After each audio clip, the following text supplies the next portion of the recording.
మళ్ళీ latest promo. మళ్ళీ గౌతమ్ వాళ్ళ ఇంటి బయట అలా మంచులో పడుకొని ఉంటే అక్కడికి అరవింద్ అయితే వస్తాడు. అరవింద్ వచ్చి మల్లిని చూసి చాలా బాధపడుతూ ఉంటాడు.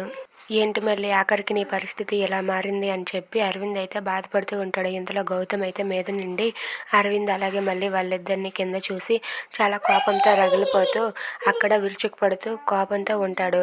ఇక మళ్ళీ అయితే మంచులో అలా తనకు తెలియకుండానే కూర్చొని అక్కడ అలా బయట పడుకొని ఉండిపోతుంది. అది చూసి అరవింద్ అయితే చాలా బాధపడుతూ, ఏంటి మళ్ళీ నీకు ఇలాంటి పరిస్థితి వచ్చింది, అస్సలు నేను నీకెంత దగ్గర అవ్వాలనుకున్నానో కానీ నువ్వు మాత్రం నన్ను దూరం పెడుతున్నావు, కానీ నేను ఎంత ఇది చేస్తున్నా నువ్వు మాత్రం నన్ను దూరంగానే చూస్తున్నావు, సరేలే అని చెప్పి మళ్ళీకి అరవింద్ ఒంటి మీద ఉన్న సాల్వాన్ని తీసి తన ఒంటి మీద కప్పుతాడు. ఇక ఆ మంచు పడకుండా నువ్వు ప్రశాంతంగానైనా నిద్రపో అని చెప్పి అనుకుంటూ ఉంటాడు. ఇదంతా చూస్తున్న గౌతమ్ అయితే రగిలిపోతూ ఉంటాడు.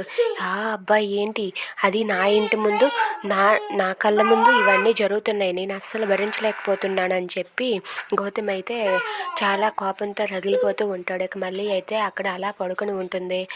ఇక అరవింద్ అయితే నేను నీకు మంచి చేయాలనుకున్నా అది చెడగానే జరుగుతుంది అని అనుకుంటూ ఉంటాడు. మీకు నచ్చినట్లయితే లైక్ చేయండి, షేర్ చేయండి, సబ్స్క్రైబ్ చేసుకోండి.